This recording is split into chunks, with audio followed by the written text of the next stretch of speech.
Capítulo 8 de Marcos. A segunda multiplicação dos pães e peixes. Naqueles dias, havendo muito grande multidão e não tendo o que comer, Jesus chamou a si os de seus discípulos e disse-lhes: Tenho compaixão da multidão, porque há já 3 dias que estão comigo e não tenho o que comer. E se os deixar ir em jejum, para casa desfalecerão no caminho, porque alguns deles vieram de longe. E os seus discípulos responderam-lhe: De onde poderá alguém satisfazê-los de pão aqui no deserto? E perguntou-lhes: Quantos pães tendes? E disseram-lhe: 7. E ordenou à multidão que se assentasse no chão.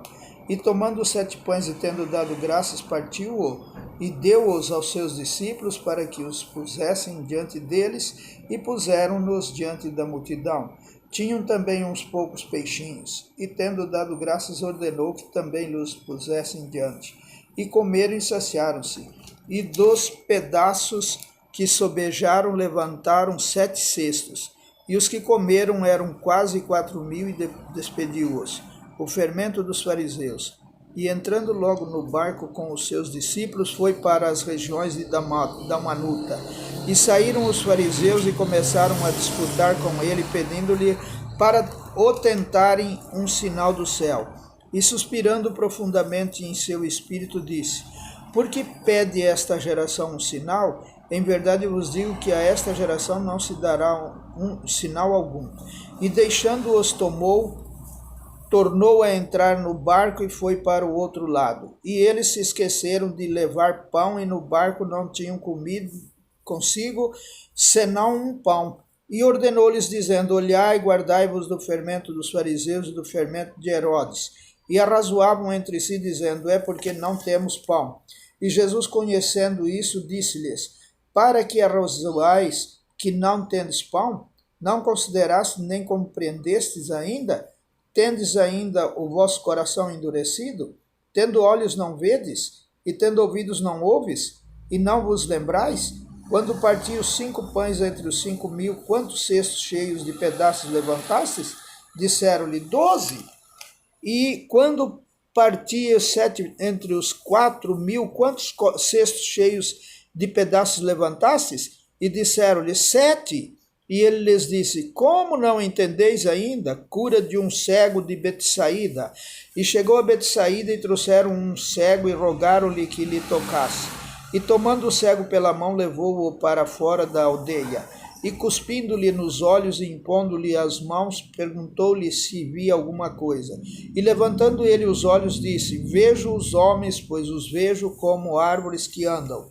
Depois tornou a pôr-lhe as mãos nos olhos, e ele, olhando firmemente, ficou restabelecido e já via ao longe distintamente a todos. E mandou-o para sua casa, dizendo: Não entres na aldeia. A confissão de Pedro. E saiu Jesus e os seus discípulos para as aldeias de Cesareia de Filipe. E no caminho perguntou aos seus discípulos, dizendo: Quem dizem os homens que eu sou? E eles responderam: João Batista, e outros Elias, mas outros um dos profetas. E ele lhes disse: Mas vós quem dizeis que eu sou? E respondendo Pedro lhe disse: Tu és o Cristo. E admoestou-os para que a ninguém dissesse aquilo dele. E começou a ensinar-lhes que importava que o Filho do Homem padecesse muito e que fosse rejeitado pelos anciãos e pelos príncipes dos sacerdotes, pelos escribas, e que fosse morto, mas que depois de 3 dias ressuscitaria. E dizia abertamente estas palavras, e Pedro tomou a parte e começou a repreendê-lo. Mas ele, virando-se e olhando para os seus discípulos, repreendeu a Pedro, dizendo: Retira-te diante de mim, Satanás, porque não compreendes as coisas que são de Deus, mas as que são dos homens. Cada um deve levar a sua própria cruz. E chamando a si a multidão com os seus discípulos, disse-lhes: Se alguém quiser vir após mim, negue-se a si mesmo e tome a sua cruz e siga-me. Porque qualquer que quiser salvar a sua vida, perdê-la-á, mas qualquer que perder a sua vida por amor de mim e do evangelho, esse a salvará. Pois que aproveitaria o homem ganhar todo o mundo e perder a sua alma? Ou que daria o homem pelo resgate da sua alma? Portanto, qualquer que entre esta geração adúltera e pecadora se envergonhar de mim e das minhas palavras, também o Filho do Homem se envergonhará dele quando vier na glória de seu Pai com os seus santos anjos. Amém.